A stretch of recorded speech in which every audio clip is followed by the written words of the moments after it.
title of our presentation is Scaling Up Positive Behavior Supports for Secondary School Students with Disabilities. So we'll be talking about that as we go along here. Our objectives, we have 3 learning objectives today. First one, we'd like you guys to understand the importance of contextual fit, and we'll get into what that really means. The importance of contextual fit when we're developing behavior support plans and we're executing these positive behavior interventions for students. Second, we would like you to become familiar with behavior support plan processes that engage family and school personnel. It's one thing to develop a behavior support plan, but what we're really looking to do here is to do this in a manner that brings the family and the school together and also engages these folks in the actual interventions, because these folks are the ones that will actually be implementing these plans. Third, Jeff's going to start us off with a little talk on the competing behavior pathways model. And so really what that's going to do is when Jeff introduces that and Aaron continues with that, is that's going to provide a model for us to accomplish our first 2 objectives. We're going to start a little bit with the law here. Federal law, the Individuals with Disability Education and Improvement Act, says if a student's behavior impedes his or her learning or the learning of others, then the school district must implement positive behavior interventions and supports to address those behaviors. Okay? We have a couple vague terms in there. One, impedes learning. Well, what does that mean? That's something that the courts are continuing to hammer out. And the other term we have in there is positive behavior interventions. We're going to use that term a lot today. We're going to use it interchangeably with positive behavior support plans, positive behavior intervention plans, behavior intervention plans. But these are all interventions that are designed to improve the quality of life of individuals and change behavior using instructional and positive means. Okay? All right. The feds go deeper. They say, if a school district takes disciplinary action against a student with a disability, an identified disability, that results in 10 days or more of suspension, then the school district is required to conduct a functional behavior assessment and either look at the plan again or come up with a new behavior support plan. So we're talking about secondary students in our presentation today. So I've worked K-12 in my career here in schools, and this idea of suspensions is really important for secondary students, because what we see is middle school and high schools are far more likely to suspend students. So this is a really important point, so I just want to make sure that we hit that. If we go beyond 10 days, we need to have a functional behavior assessment and a behavior support plan. So we have these mandates. You will conduct a functional behavior assessment, and you will use positive behavior interventions. Given that, there are no federal regulations that clearly tell us what this means. Okay? Furthermore, if we look at the research that identifies how states implement these regulations, we see that there's quite a bit of variance. If you were a school professional, and you were trained in one state, and you move to another state, there may be so much different between the 2 states' laws and implementations, you might actually have to start over. There may be so much interference. The nice thing is that there's a fair amount of research. So if you're well versed in the research, movement from state to state is not going to be too much of a deal breaker for you. In California, we have something called the Hughes Bill. So the Hughes Bill actually specifically addresses certain behaviors, dangerous, assaultive, self-injurious, pervasive maladaptive, or severe property destruction. So in California, if that law is kicked in, that is an exception to this kind of vagueness that we're talking about with what constitutes a behavior assessment or behavior intervention plan. The Hughes Bill really spells out exactly what must be included in that assessment and what must be included in the interventions. And the Hughes Bill uses a term called a functional analysis assessment for their assessment and a positive behavior intervention plan for the intervention component. So that's just in California. So California, FAA, PBIP. Okay, so if we look, we have some vague laws. If we look to the research and what the researchers tell us about FBA, we see that there's different levels of FBA. The simple level, 20 to 30 minutes, just an interview. Usually this might be for a behavior that's less dangerous. And then we go from there to what's called a full functional behavior assessment. When we do a full functional behavior assessment, we're going to review records. We're going to identify, is this a behavior that's been seen before? What interventions have been tried? We're going to interview the important people. We're going to interview parents. We're going to interview teachers. Oftentimes we can interview the student. What the research tells us is that the student's verbal, that student's going to be more likely to tell us the function of their behavior accurately than their teacher or their parent. So if we have a verbal kid, let's ask them. And our last step here is the functional analysis. This is a little confusing because in California you have this thing called the functional analysis assessment, and in the research you have something called a functional analysis. This functional analysis refers to actually manipulating environmental variables. So often this is not done in school setting. You see this done pretty regularly in clinics. Well, they'll actually have a room dedicated to just doing that. And it's going to be a pretty dry room, not a lot going on, so they can really control for those variables there. Okay, so we have this mandate. Functional behavior assessment, positive behavior interventions. So the next question we need to ask is, are schools able to execute a behavior support plan in general, or can we do these interventions in schools? And can we get good outcome? And does function matter? Does that assessment we gained from our functional assessment make a difference in our interventions? I'm going to cite an article here. This is from Ingram, and just looking at just that. So we have 2 6th grade boys. These are typically developing general education students. And what they did is they developed 2 behavior support plans for each boy. One plan was based on the functional assessment, and one was not. Both plans included best practice behavioral programming. Okay, so let's see what this looks like here. Here's our first boy. Grab the pointer here. This baseline right here, so this is before any systematic interventions. You look at our scale, so this 50, this means 50% of the intervals this student was engaged in problem behavior. So you can see at baseline, he's engaged in a pretty high rate of problem behavior here. Our first behavior plan is this function-based one. So what do we see right away? We see a drop in problem behavior, which is what we wanted to see. Okay. Then we go, change phases, our non-function-based plan. Behavior comes back up, pretty similar level here to our baseline data. So even though we have a lot of best practice behavior programming happening here, that behavior plan is not based on the functional assessment. And actually, in fact, a lot of the interventions that they selected for these non-function-based ones would be interventions that you would purposely avoid if you knew the function of the behavior. Okay, so anything could have caused that. So what we want to do again is look at another phase change here. So they go back and they re-implement the function-based behavior plan. And again, we see a drop. And then we go to the non-function-based, and it comes back up. So we can see that pattern clearly. So that's our first boy. So what we're seeing here is that, yes, indeed, function matters. If we look at the second boy here, again, we see baseline. Look at this first data point. That's about 92% of intervals engaging in problem behavior. Each of these arrows marks a day when he forgot his medication. So we know that that affects behavior, so they tell us that. Okay, so we see, yeah, it looks like the medication probably plays a factor, right, because these days are higher. But overall, we see a level about right around here when this youngster does not have any systematic behavior interventions, okay?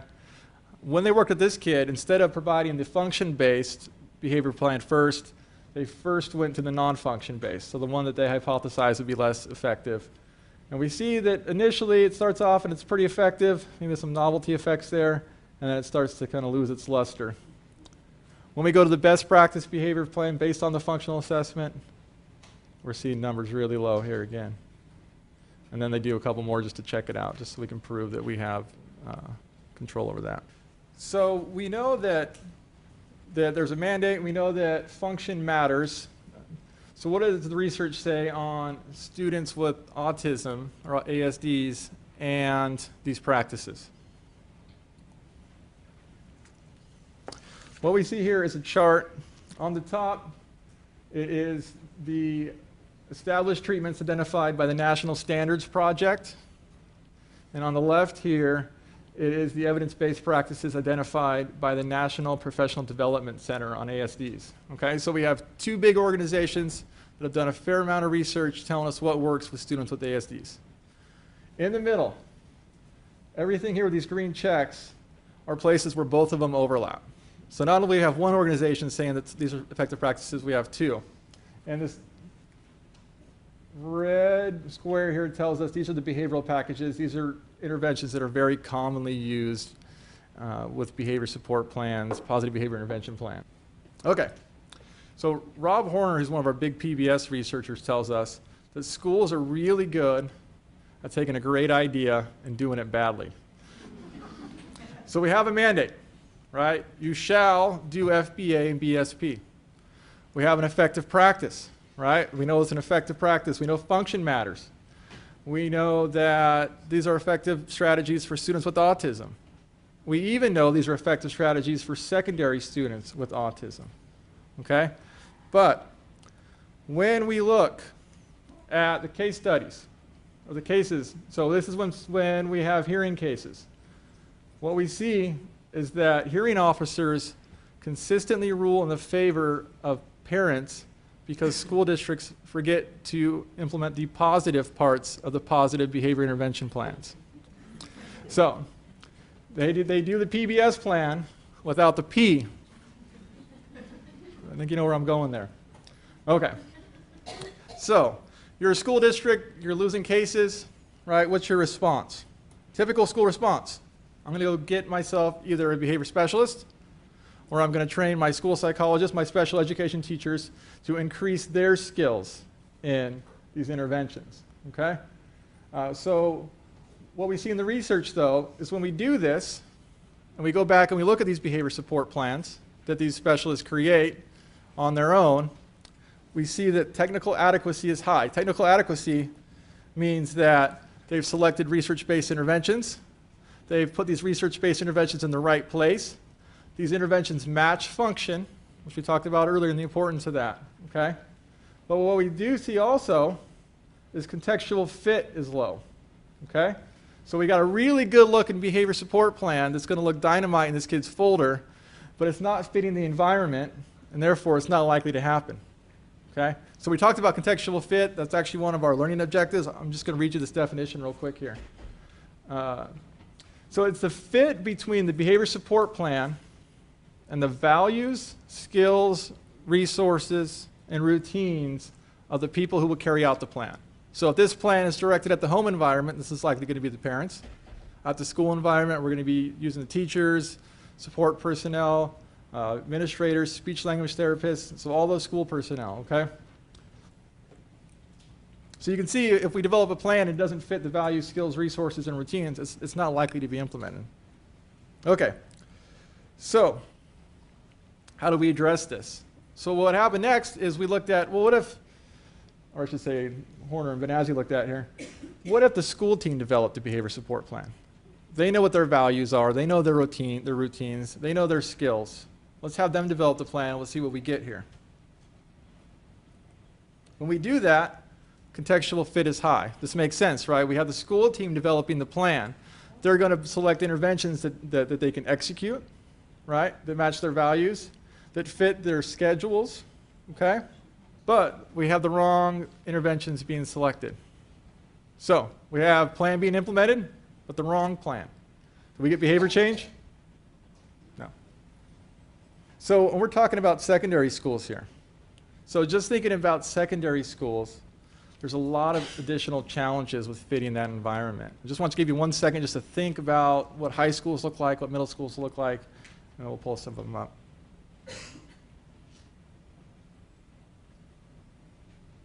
Okay. Now, the first challenge that comes to mind is that these students often have more teachers. So that's going to have to be addressed. They may require us expanding our team. But it also points to the fact that this school team is going to be even more important because we're going to have a lot of adults interacting with this kid. So if we can get a big team together, then we're much better off. And these plans often require coaching, so that this coaching piece is going to become a little bit more difficult if we get too far from that environment. Okay, so we've got a couple problems here. Our solution. When the behavior support plan was developed by a school team that was led by a behavior specialist or somebody that had training in applied behavior analysis, this is what we get. We get a plan that includes the essential components and that fits the environment.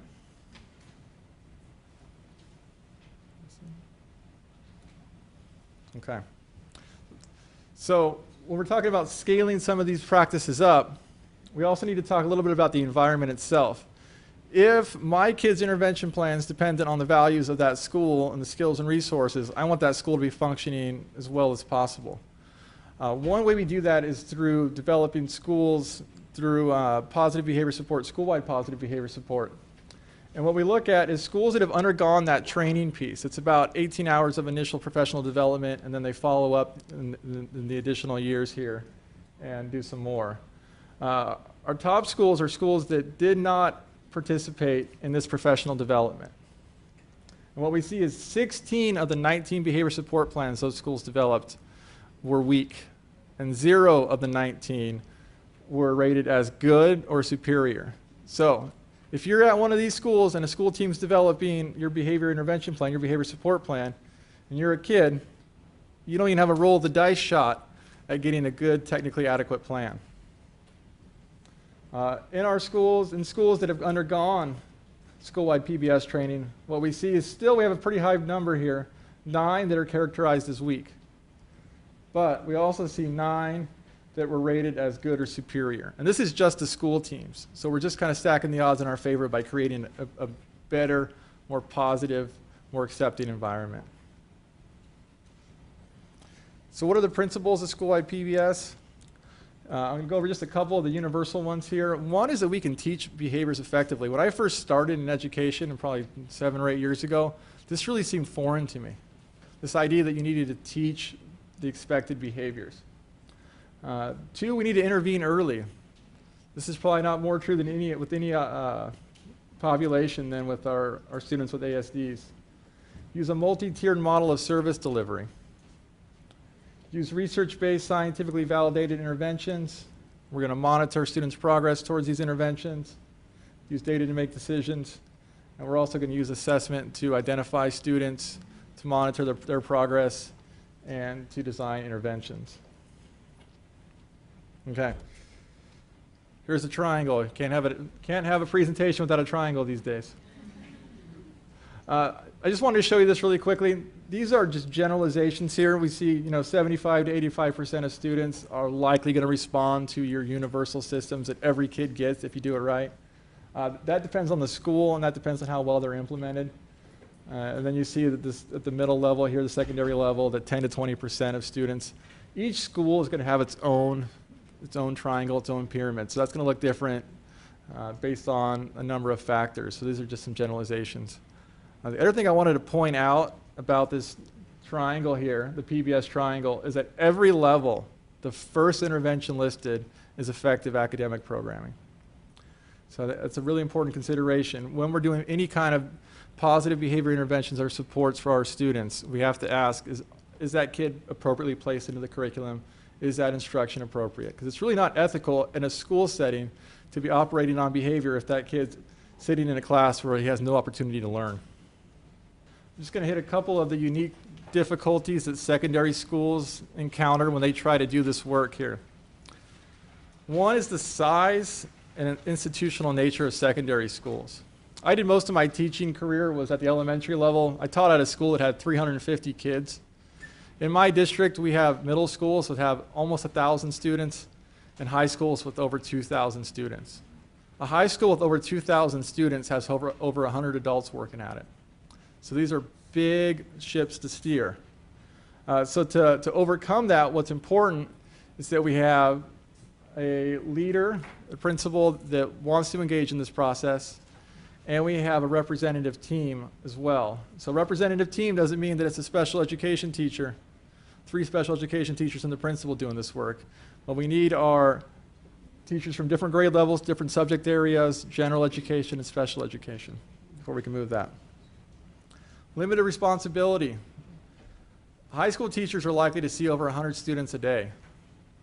So we have to find a way to neutralize that effect. A lot of schools we're seeing now are doing smaller high schools, or they do a school within a school to kind of reduce the number of touches that these kids see in a day. That really makes all of these interventions a lot easier to execute. 3, staff assumptions about what students should know, right? Do I have any high school teachers here? No? Okay. So it makes sense that if you were a high school teacher, that you would assume that a student having gone through 9 years of school before they got to you would understand the social rules and how to study and how to get along with others. But in reality, is we don't do a very effective job teaching these things at any level. So you're going to get a lot of students at high school that don't have those skills. 4th challenge, frequent class changes. Has anybody ever been on a campus where during the passing period of a giant high school? That's right. It's a scary place. You know, I'm a pretty big guy, and I even won't go out there. I'll just hide in the teacher's room until it's over. So with that, we're going to have to find some ways to structure all of our supports for students, but this also becomes a really good opportunity for intervention. We can actually develop interventions to make these passing periods run smoother. We can teach what's expected. We can teach students that they're supposed to walk on the right side and then wait on the left side during these passing periods. And finally, threat to staff for student misbehavior. When I began teaching, my partner teacher, Tammy Gowen, was about 100 pounds. She's a dynamite teacher, but if she's on a high school campus working with some dangerous kids, her physical safety could be in danger. So we do need to think about that, and we need to address that to make sure that everybody's safe. All right. So we talked a little bit about laws and what works with kids, and we even touched a little bit on how we develop schools that are effective. Objective 2, we're talking about how do we engage our school personnel and our families, okay? And what are these processes? So we do this, we engage both parties by teaming. I have a definition of teaming here from Margaret Briggs. A team is a group of individuals who are committed to a shared purpose, to each other, and to working together to achieve a common set of goals, okay? So these individuals for our behavior support team are likely to be parents, our specialists, our teacher, and any other support staff we may have there. They're working together to achieve a common goal. We're talking about changing behavior. That's generally going to be our common goal. It's also important, though, when we talk about positive behavior interventions, we're not just looking at changing behavior. What we really want to do is improve the quality of life for the student. So that needs to be addressed in our goals. Okay, why are teams important? Well, first, we need a lot of expertise when we're working with our students that have higher needs, especially our students with disabilities. Second, when we develop an intervention, wherever that intervention is done, we're likely to see behavior change. But if we don't bring those interventions into other environments, into the home, into the community environments, we're likely to see that behavior does not generalize past that setting. So we may be able to teach a nice replacement behavior in the school setting, but without including parents, that behavior is likely not going to change at home for them. And same thing, school personnel. As much as we would like parents to be able to fix all of these some of the problem behaviors we see, even if a parent fixes it at home, it's not necessarily going to change at school. So we really need to be working together. So autism and effective teams. I'm actually going to read this definition to you here, or this quote, excuse me.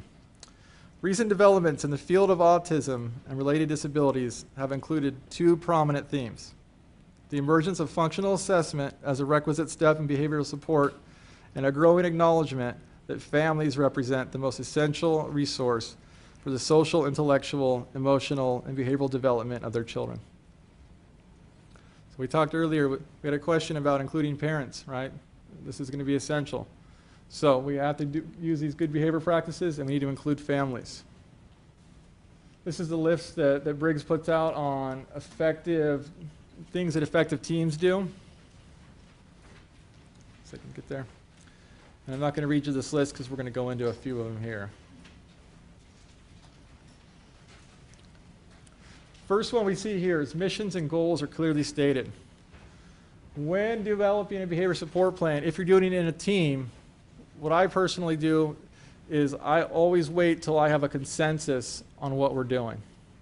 So I'm going to set out a couple of things I want everybody to agree to. And what I tell this team is they don't have to agree with me, but we all need to agree on something. And I start by saying everybody's going to agree to do something different because what's working is not working, or what we're doing now is not working. And two is I want everybody to do something. Okay, we're not going to put this all on the parent. We're not going to put this all on the classroom teacher. We're all going to work together to support this student. Most teams agree to that. It's hard to disagree with that, right? I'm going to skip to the third one there. Expertise among members. We talked about behavioral expertise. Okay? Oftentimes we need some form of curricular expertise. Are we teaching appropriately? Okay? And lastly, we need expertise on the child. So when we think about expertise of a child, who is that expert? Who is that child expert? The child. The child or the parent, right? If we have a verbal kid, we better be asking them what they want. And we should always be including the parent and getting their perspective on these things. Okay. Commitment to process and product. Again, we talked earlier about our product is going to be behavior change, right? And not just behavior change, but we're trying to improve this young person's life. And also we want to commit to a process. This is our process we're going to go to. We're all going to agree to do something different. We're all going to agree that what we're doing now isn't working. Okay? And trust is built and maintained. I'm going to skip down there. So what we see is Larson identified a couple areas here. Honesty. Are we doing what we said we'd do? Openness. So have we created an environment where people can share freely?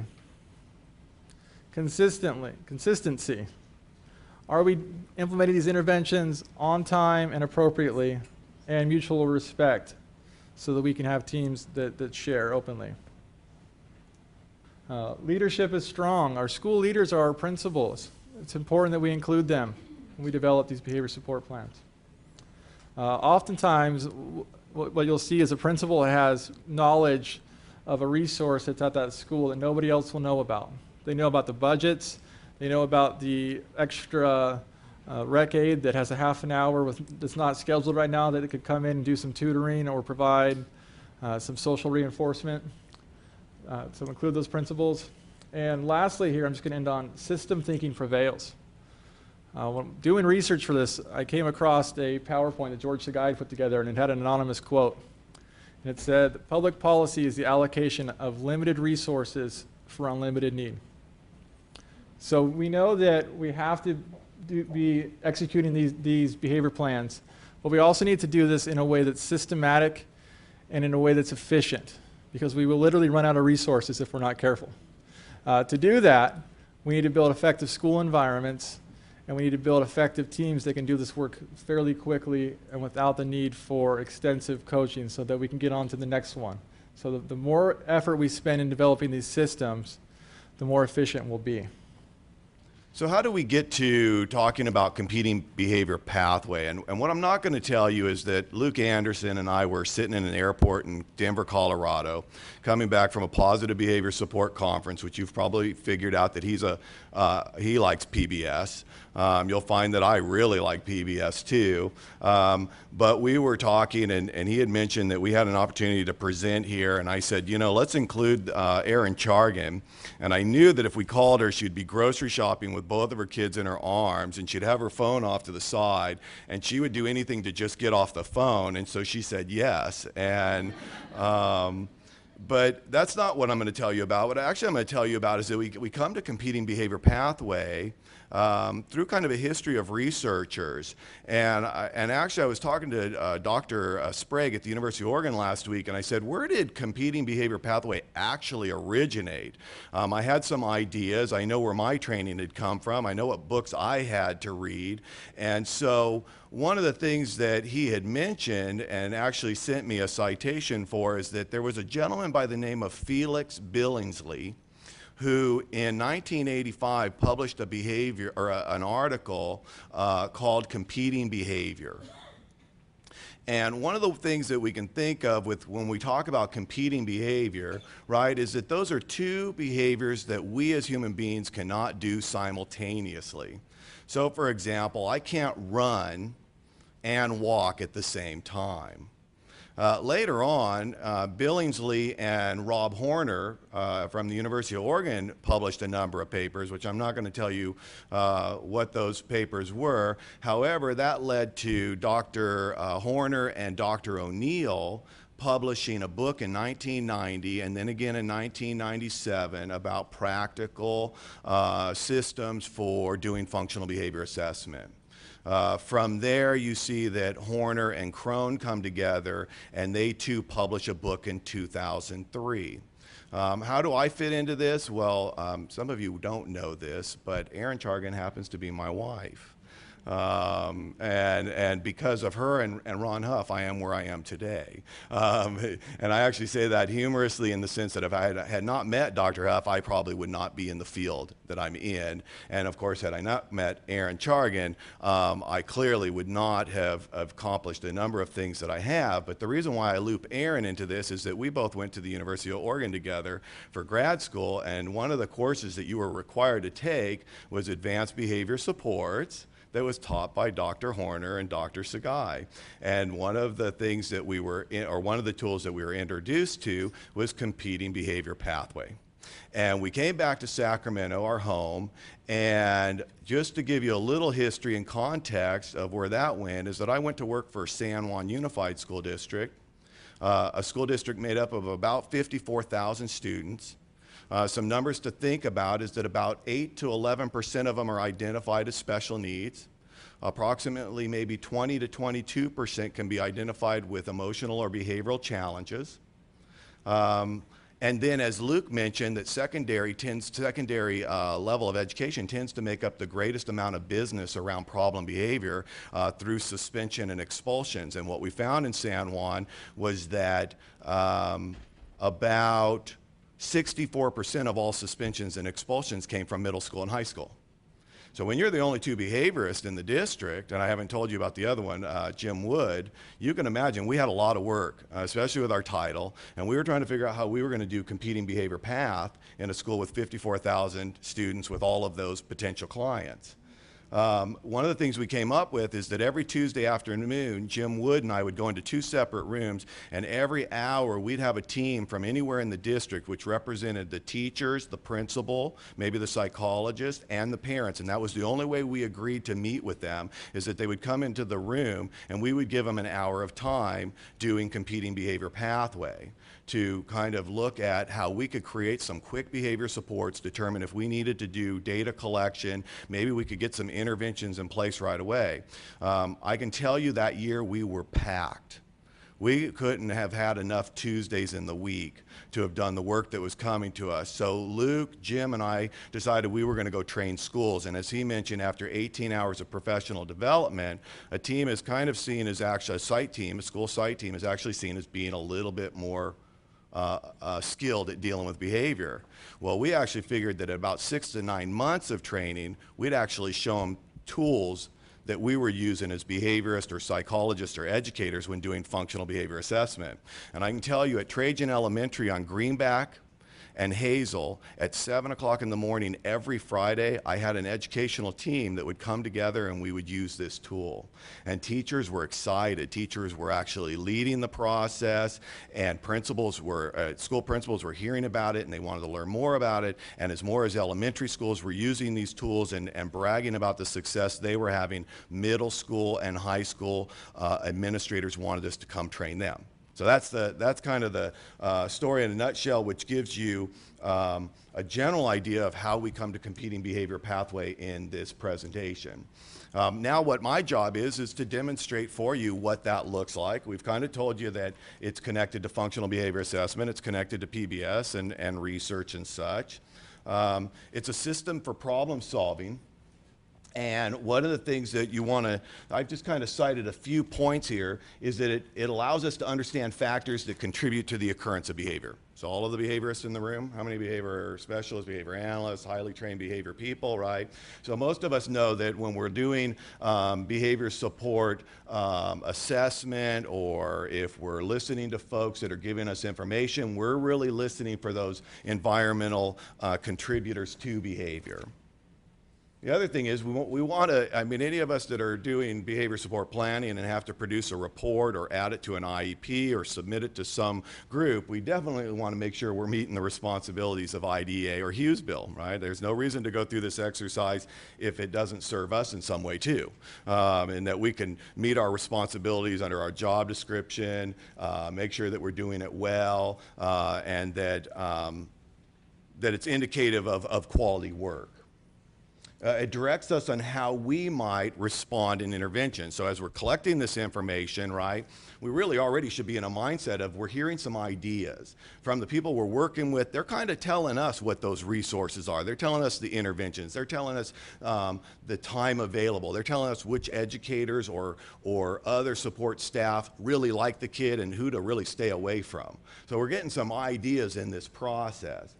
It leads to good contextual fit, and Luke already mentioned what the definition of contextual fit is. But just as I mentioned, we're learning a lot about the environment that the student spends a lot of time in, and we're kind of figuring out in our mind where all of that's going to fit in.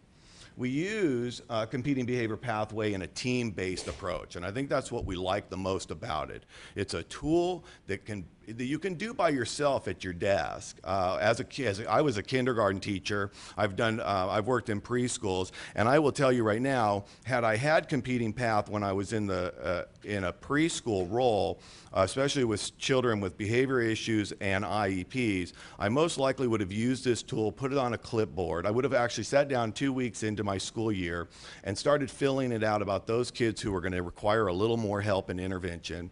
I would have put it on a clipboard and turned it backwards on my wall with their name on it, and it would have been my quick way of referencing what interventions I needed to do. It would have made a quick way for me to kind of reference. So one, you can use the tool alone. However, it is always better to use the tool with friends. Allows a group of people to understand the values, limits, and tolerance levels of individuals. When you're working with folks who have a concern about a student with behavior challenges, there are going to be some folks that are worn out. They've tried everything that's in their coping skills. So understandably, they're going to have doubt, they're going to have frustration, and you're hearing some of those things. And I don't usually call anybody out during this teaming process. I'm really listening for that. That's my job, is to figure out those who are tired. Those are going to be the people who I probably don't call on right away to do some intervention ideas. I'm going to also encourage team members to participate. This is the opportunity where I'm going to talk less and I'm going to become a better listener. And I can tell you right now, after 11 years and about a couple of months of marriage, it's taken me that long, but I've learned that you have to be a good listener. And I think that competing behavior pathway really helped me in learning that skill a little faster. It might have been 22 years had I not used competing behavior pathway. Wow. Also, that, it lets us communicate. So as you're completing the competing behavior pathway form and you're getting that information, you're also communicating with others. And one of the keys of communication is, one, you're getting agreement. You're finding out what we all agree about. And the other is that it lets us have greater understanding, and with understanding, hopefully we get some consistency. And that's kind of the key when working with individuals with behavior challenges. And probably, as you notice on the bottom, and for people involved, we can make them feel valued, because I think a lot of times when we're working with teams in home programs, middle schools, high schools, even adult ed centers, oftentimes you find that people have been deprived of feeling valued. And so one of the books that I brought, just so that if you need to read up on how to value others who are on a pretty deprived schedule of feeling valued, there's a great book called Positivity.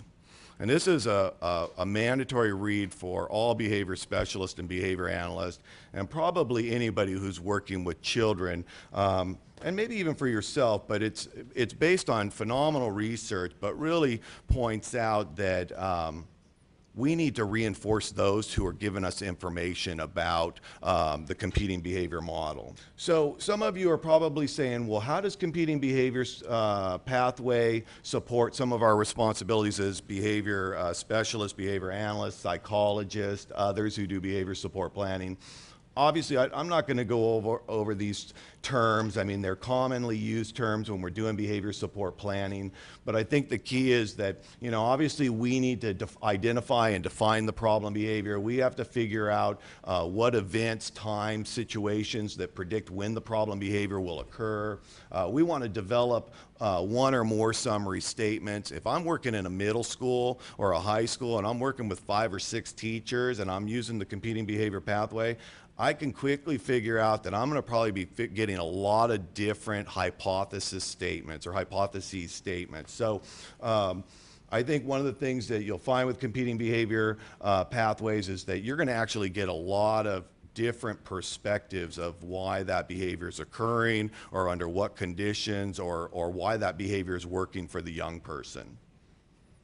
Also, it's going to direct us in our observations. If we're getting information, we kind of can then ask questions about, well, when's that behavior more likely to occur? Then I can plan that into my schedule so that I can make sure I can show up and actually observe it. So the nice thing about competing behavior pathway is that it also lets us operate more efficiently when we have a lot of responsibility and are trying to figure out when will I go in and observe this student. Okay, so we're going to construct a competing behavior model so that we can go through the exercise. I'll tell you right now that this is a 10-week graduate course at the University of Oregon, so we're going to do this in about 15 minutes. But since I'm on video and Dr. Horner or Dr. Sagai might see this video, I want you to know that you really should go through 10 weeks of training. And I've also brought the functional assessment book, and I don't receive any royalties for these books. These are books that I just beat up in my work every year. However, if you'd like to see it, you're more than welcome to after the presentation. But I wanted you to know that there are some materials there to support you in using competing behavior pathway 2. So we want to get the school staff, parents, caregiver, maybe the yard duty and maybe even the student together in a meeting. I work in foster homes. Sometimes we're bringing that staff together. Maybe the owner, it may be the director, it could be the daily staff. In some cases, it's a student. So again, competing behavior pathway can be used in a lot of different areas, but especially with our secondary folks. Here's what the competing behavior pathways looks like, and I'm going to go over these boxes in a moment. It can look a little intimidating at first, but it is actually pretty straightforward, using useful tool. Our favorite thing to do both in San Juan Unified and I'm now in Folsom Cordova Unified School District is that we go to a site and we make sure this is up on a dry erase board, construction paper. Sometimes we go to a printer and print out you know, about 8 or 9, 10 sheets, and we tape them all up, and you'll actually see that in our short video that we actually did that, where we can handwrite these key areas that we're trying to gain information on, and we'll just stick them up on a wall, and that's kind of the beginning point before the team begins to kind of share information. There's also, I just want to point out that you have the competing behavior pathways up on the top portion. You might think of that as the assessment portion. And then you have the 4 boxes along the bottom, starting with the setting, event, manipulations across. You might want to think of that as the intervention portion. Okay, so here's our competing behavior pathways again, and I'm going to kind of go through this in the order that I would as a behavior analyst working with a team. I'm going to always start out with my problem behavior area because that's what everybody wants to tell you about, right? And I'm listening for what that is, and I'm going to try to get something in. Now, my box might be bigger, but I definitely am not going to make my box too big because I'm really trying to get a behavior that is really clear to me, that I'm going to get a pretty good description of, because at some point I'd like to go out and observe that behavior.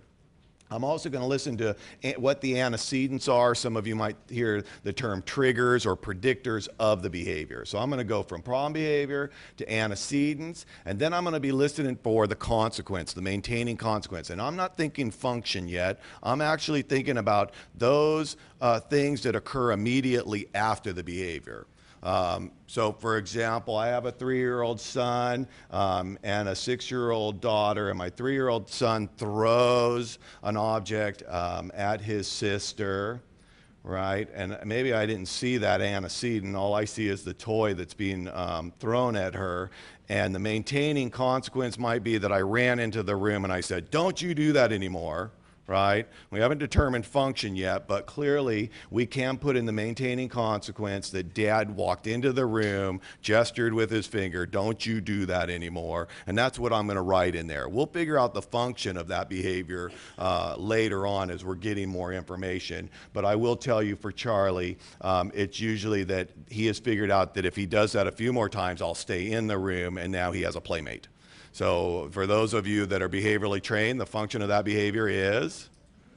Thank you. So you're getting the point. What you don't see is that there might be a box over here over Luke's head that actually might have the 2 functions for the radical behavior analyst. And for those of us who are looser fit behaviorists, we have 3 functions, right? Gain, avoid, and stimulatory, right? But of course, there's always a debate about that. But for right now, we'll say that maybe all 3 are right there, because as we're trying to figure out why Charlie threw the toy and what consequence occurred, what I might be doing if I were doing my competing path on myself, and that we figured out that Charlie's doing this for attention, is we'd put a circle around attention. If I'm working with a really challenging team that can't go there with me and wants to debate the functions of behavior, and that happens, what I'll do is create a bunch of hypotheticals, and as they dismiss them, I cross them out, and then I go, "What do we have left?" And they go, "Oh, we never saw it that way." Interestingly enough, that does oftentimes eliminate needing to debate if behavior is functional or something else. And then what I do is I'm listening for setting events, and I'll give you the definition for setting events later, but some of you that are really accustomed to the behavioral language out there, you might think of that as an EO, an establishing operation of some sort. And we do listen for that often, because there often is something that's tied to the EO. And then we're going to look at the high road, and that isn't the technical language, but that's actually the desired alternative behavior up here, right? And what's going on up here is oftentimes I'm trying to figure out what maybe the rest of the kids are doing right.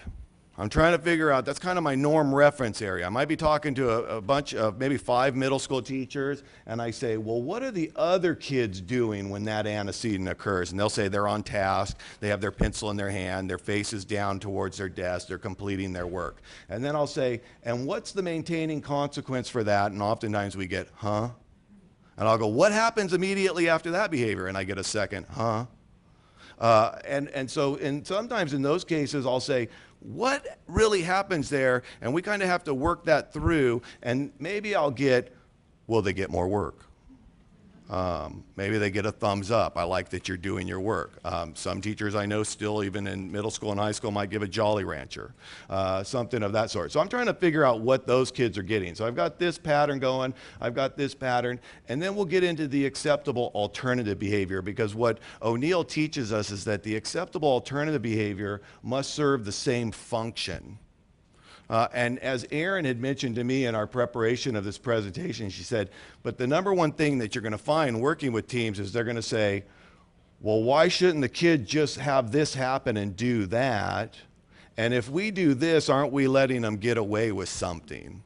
And the reality is that we know function-wise that we really do need to identify a behavior that will serve the same function if we're ever going to get up to this portion. And the reason for that is that oftentimes this needs to be taught, and we probably need to think of some reinforcement strategies also to bring that behavior along.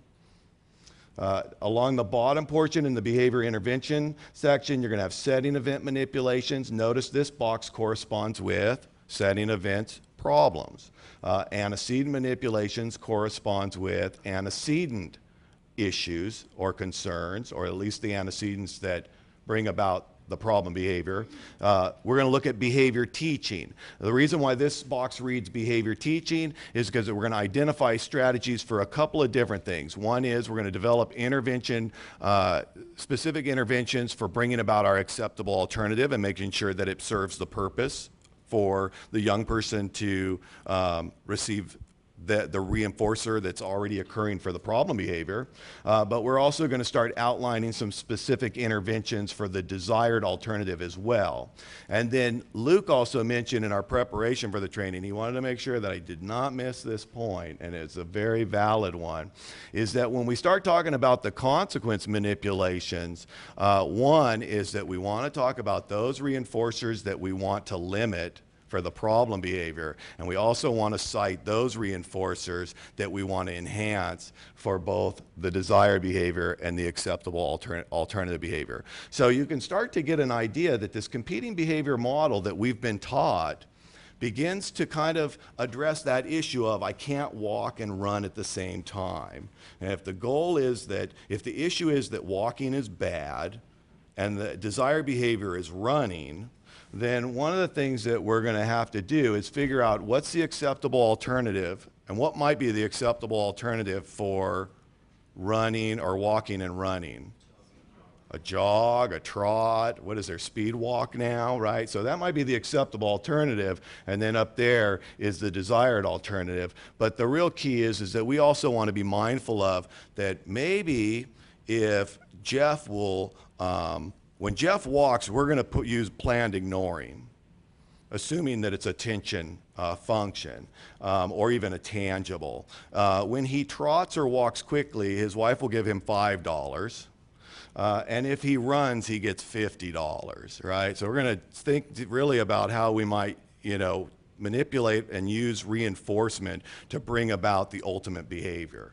All right. Testable hypothesis statement, this is the nucleus of all of our competing path efforts. What you'll notice is that your competing path right here, this is our hypothesis statement in the shaded gray. Here's our competing path again, right here. And I just want to go over this really quickly. When I'm doing competing path, I start with, what's the problem behavior? Tell me more about the problem behavior. What's the antecedents? I'm going to say, what happened right before that behavior? What are the consequences? What happened after that behavior? And then oftentimes I don't have to ask about setting events. I'm kind of listening for those. And that's partly because they're kind of complex for us to understand, and we want to be very careful. But we do have kind of a place for them, and I'll share more in a moment. Setting events include earlier situations or continuing situations that may set the stage for problem behavior to occur. So I will tell you earlier, Luke mentioned that inconsistent use of medication, not having a set schedule, not properly receiving it.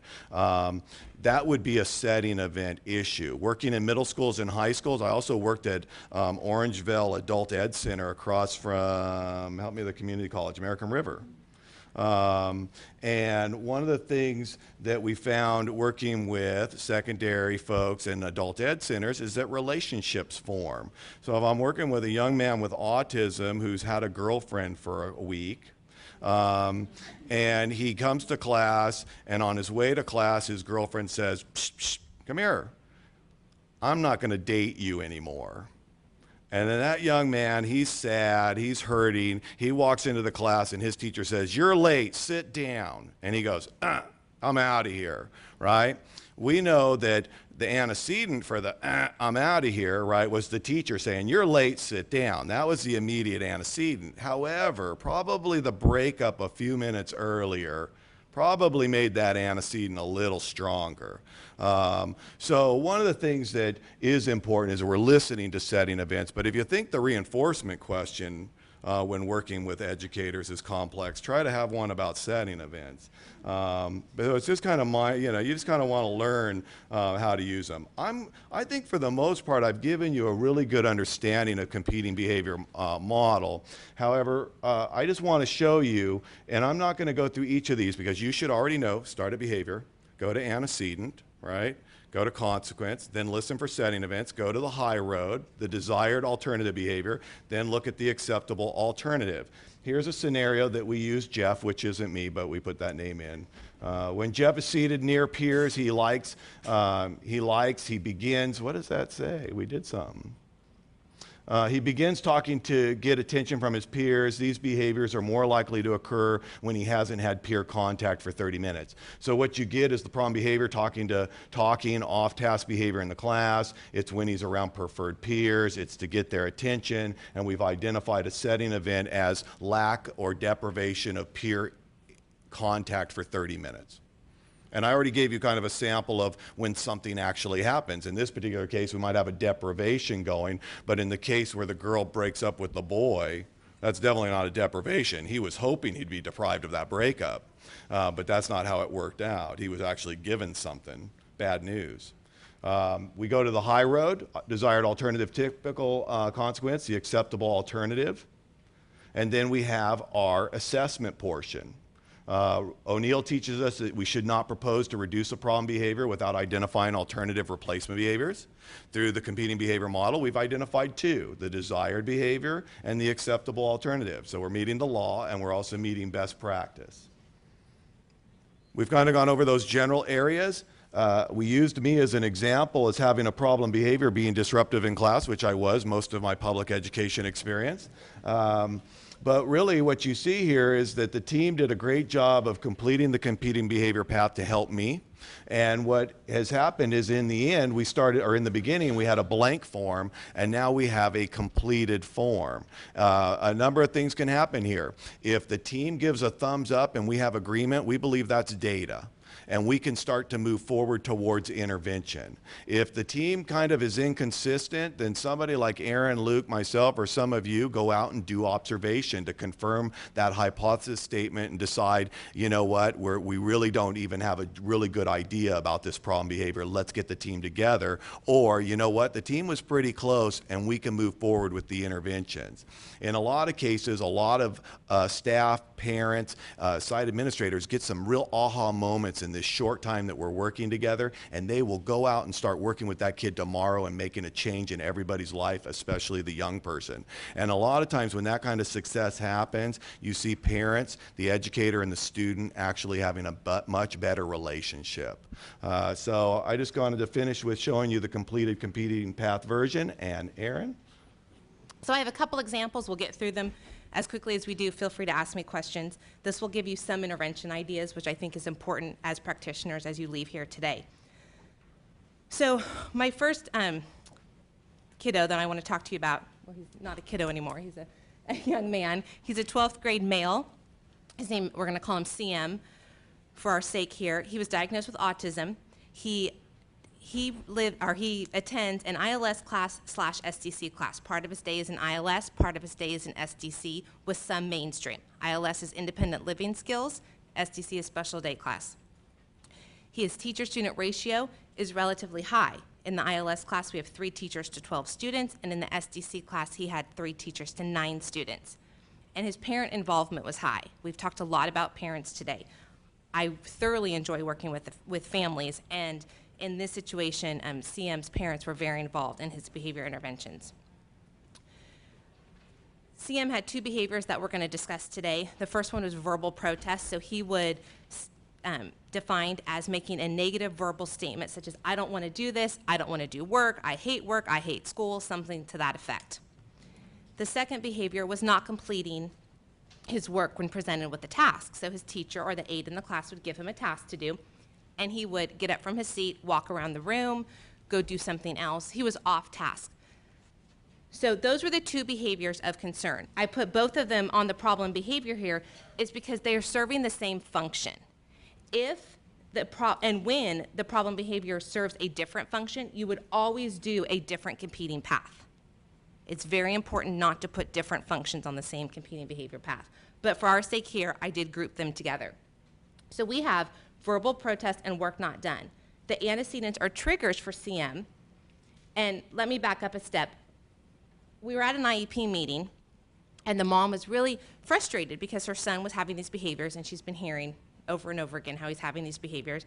And the teacher, I could tell, was kind of exhausted as well. So everyone, though, was starting to come up with some ideas. And I thought, hey, let's do a systematic approach to this and get this on the competing path. And so we were able to do this right there. Typically, that's not, an IEP is not a place to do that. It happened to work in this setting, and then we were able to follow up with these interventions. So the demand, an antecedent to his problem behavior was a demand, typically a non-preferred task, which for CM is reading, math, or writing. The typical consequence is the teacher would say, CM, you need to do this. CM, you need to do this. Or maybe a peer would even prompt him. They might give him 10 instructions during that time period. Sometimes he would comply, many times he did not comply. And as you can probably visualize, him walking around the classroom was a pretty big distraction to the other students. And that was hard for the teacher and for the aides. A setting event for him would be that there were two. One is when he was engaged in a highly preferred activity. CM really likes trains. He always has. I've known the student since he was 2. And he really enjoys SpongeBob.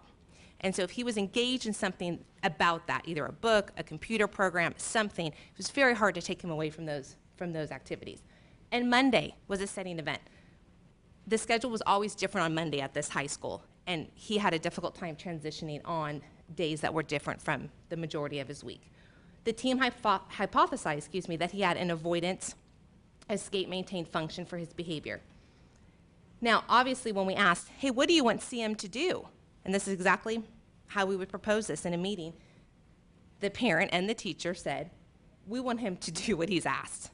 It's pretty simple. That's what we want. I want to be able to give an instruction, give him a math page, give him a reading assignment, and he gets to work. However, I can't go from here to here. I wish I could. I wouldn't be up here today if we could. You wouldn't need us behaviorists around. But it's very challenging to go from here to here. So what we did is we proposed some acceptable alternative behaviors. And this box, I think, is the most important box to the teacher. Because if I pick, or if the team picks acceptable alternatives that are not acceptable to the teacher, I don't have buy-in. And if I don't have buy-in from the classroom teacher, I will not get to this goal. So I really like the teacher to guide this box. What is acceptable to her in a classroom may not be acceptable to me. I may have more tolerance over some things, and she may say, no, this is absolutely my rule. We must follow this rule. So this is where I think it's worth spending some time on. So the team decided to teach CM to request more time with his preferred activity. So yes, we were still going to give him a demand, but if he was with his preferred activity, he could then either verbally or with an icon say, I need 3 more minutes. Now he would we would put boundaries around it so he wasn't asking for 3 more minutes all day long. And those interventions we can get into at another session. But we would give him time to have ownership of, hey, I need more time at this, rather than him protesting or yelling out in class. And then once he was in a task in the work that we wanted him to do, we taught him, we were going to teach him to ask for a break. Rather than just leaving the work area and walking around the classroom, he could easily say, I need a break. He goes, does his thing, and then we get him back. Yes, that's not the ideal. We want him working. We want him doing all of his classwork, but it's our starting point. And he's being successful. He's being heavily reinforced for this, which is the consequence over here. And we are moving our way up to our high road, up to that desired behavior. So this is what Jeff was talking about, the bottom half of the competing path form that's in your handout. We tend to make this a one sheet when we're going over several interventions for a child. So this is your interventions. This is what are we going to do to get our student to where we need him to be. I will just go over a couple of these. So for instance, we start with behavior first. Well, we are going to teach him to request more time. And how are we going to do that? We're going to outline that here. We are also going to teach CM that, that when he is in a non-preferred activity, he can request a break. He can say, I need 5 more minutes, or I need to take a walk break outside, and then I can come back and do work. Those are some of the behavior teaching strategies we're going to do. When we look at antecedent manipulations, we are going to pre-warn CM about transitions from preferred to non-preferred. And I know that sounds simple, Sometimes we need to do it verbally, sometimes visually, sometimes with many reminders. We need to pre-warn them that you are going to be able to engage in this highly preferred item for this long, and then you need to transition to this moderately or low preferred item. Another antecedent manipulation might be is that we break down the tasks into smaller segments.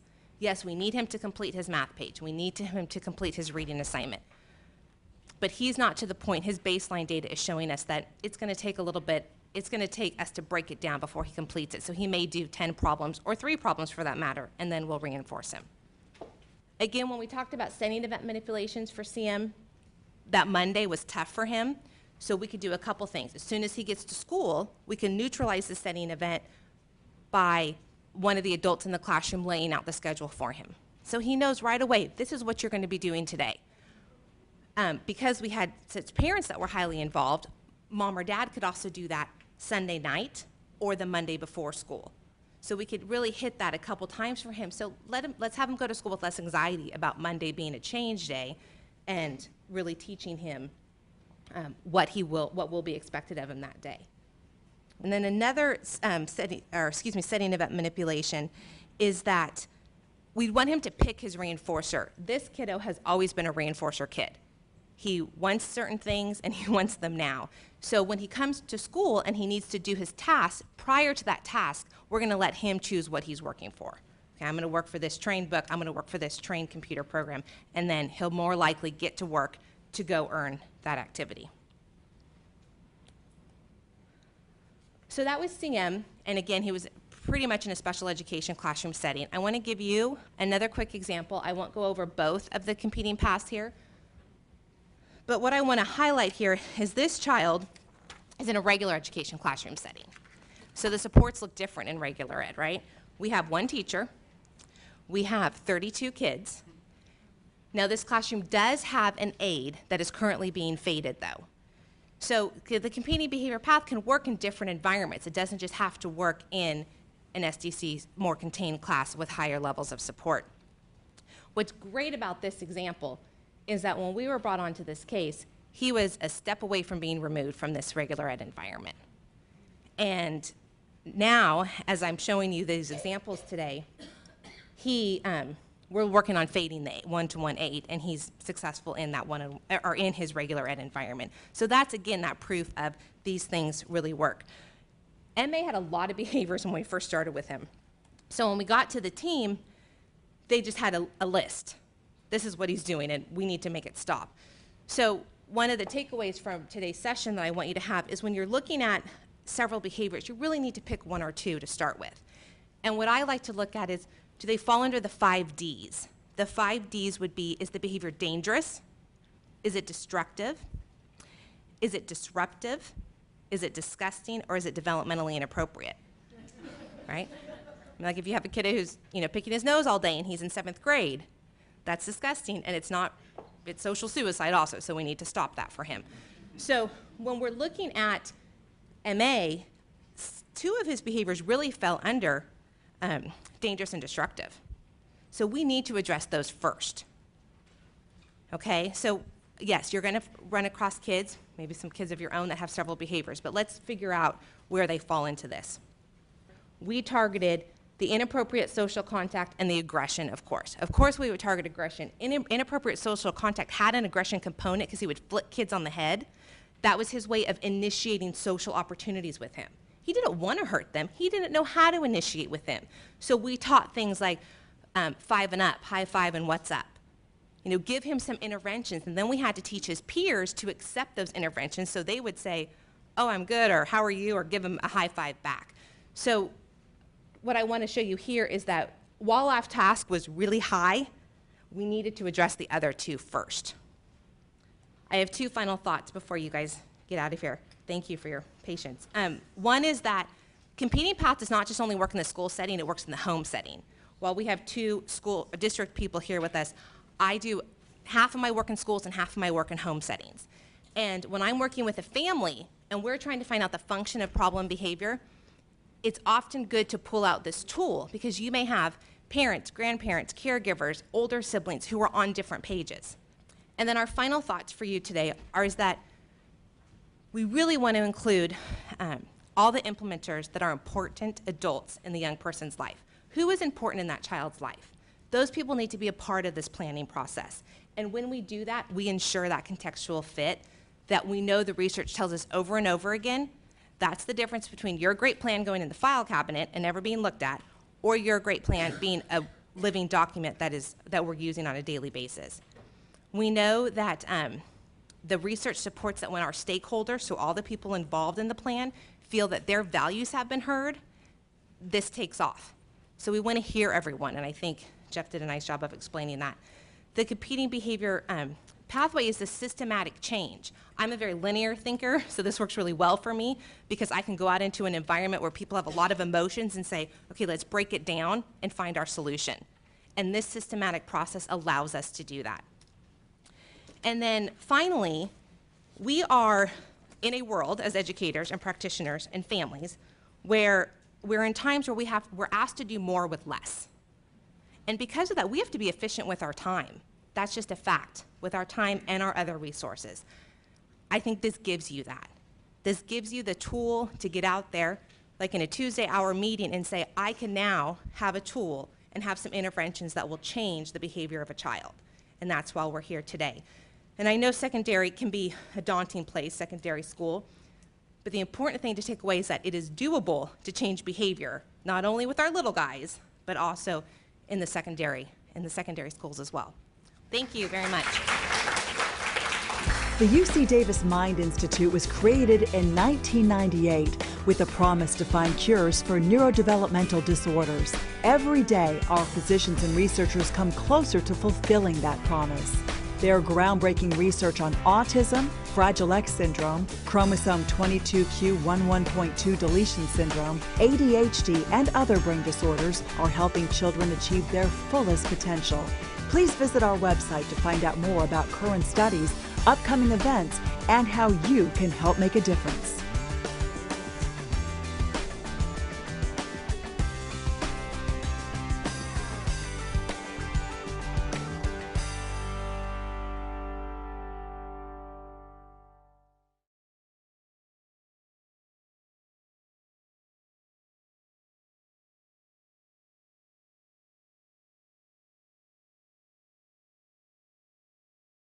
Deal breaker for you.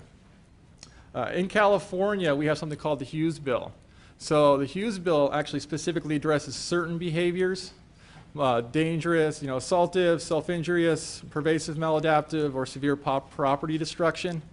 So in California, if that law is kicked in, that is an exception to this kind of vagueness that we're talking about with what constitutes a behavior assessment or behavior intervention plan.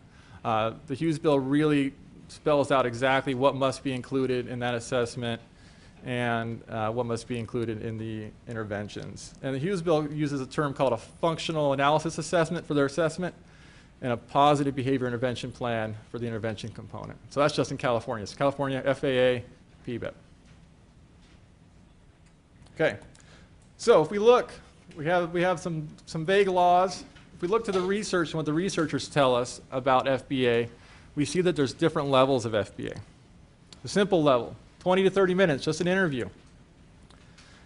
Usually this might be for a behavior that's less dangerous. And then we go from there to what's called a full functional behavior assessment. When we do a full functional behavior assessment, we're going to review records. We're going to look, we're going to identify, is this a behavior that's been seen before? What interventions have been tried? We're going to interview the important people. We're going to interview parents. We're going to interview teachers. Oftentimes, we can interview the student. What the research tells us is that the student's verbal, that student's going to be more likely to tell us the function of their behavior accurately than their teacher or their parent. So if we have a verbal kid, let's ask them. And our last step here is the functional analysis. This is a little confusing because in California, you have this thing called the functional analysis assessment. And in the research, you have something called a functional analysis. This functional analysis refers to actually manipulating environmental variables. So often this is not done in school setting. You see this done pretty regularly in clinics. Well, they'll actually have a room dedicated to just doing that. And it's going to be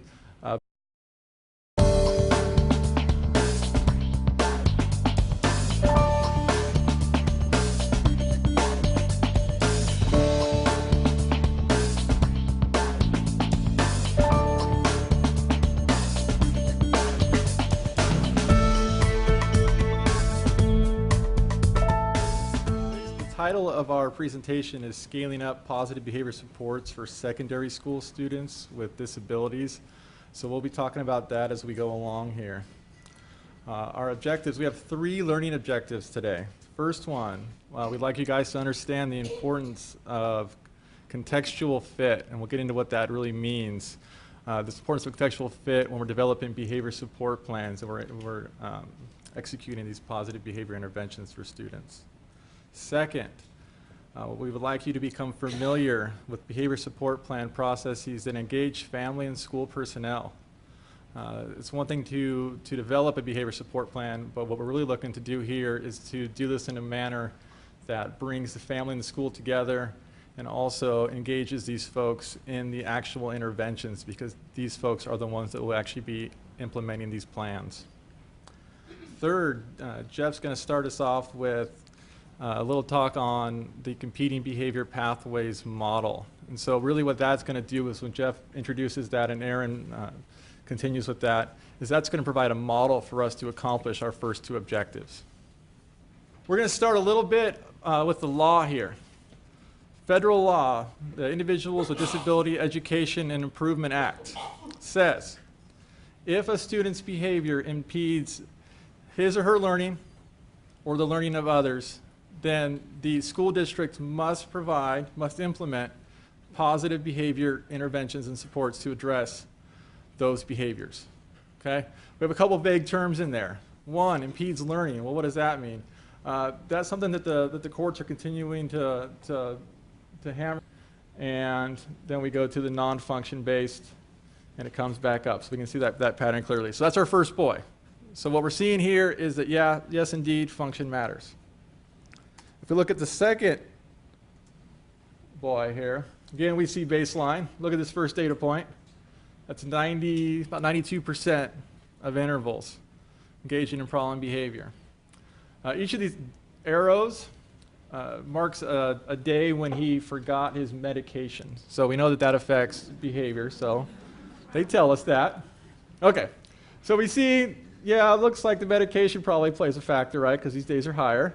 But overall, we see a level about right around here when this youngster does not have any systematic behavior interventions, okay?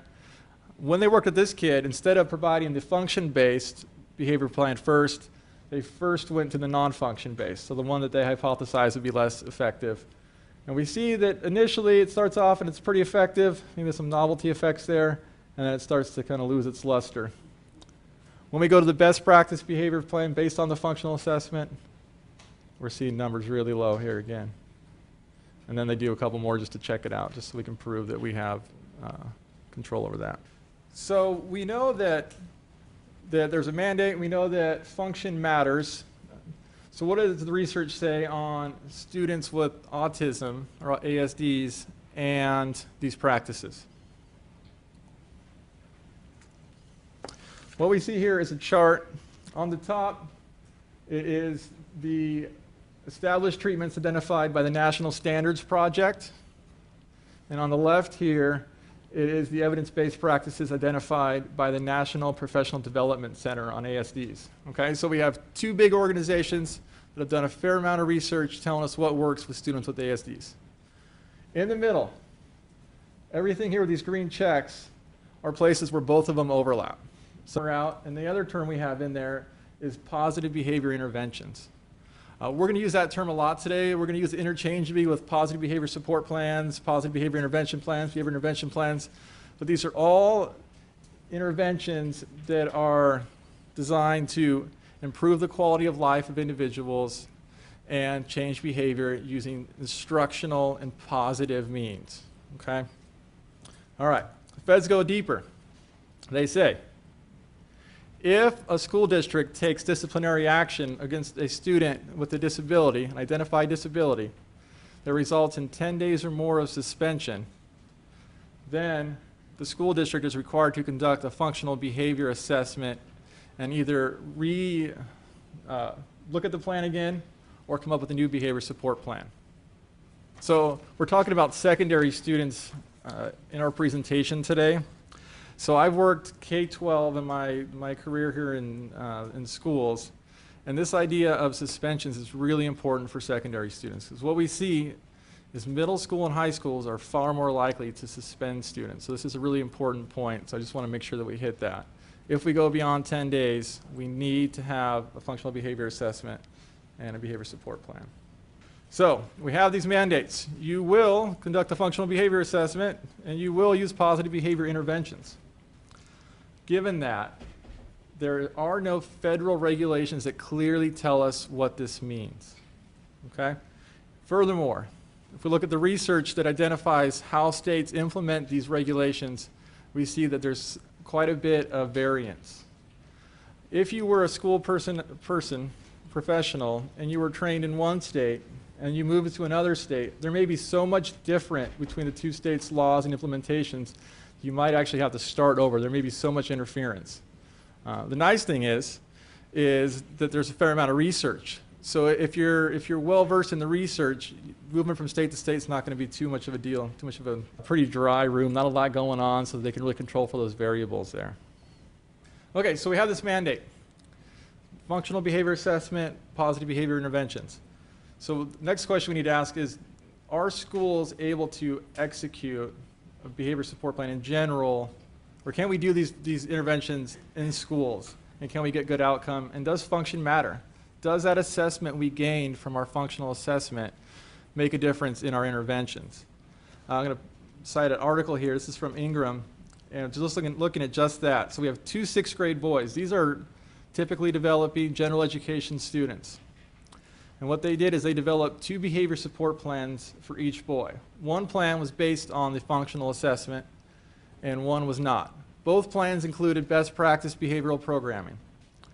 Okay, so let's see what this looks like here. Here's our first boy. Grab the pointer here.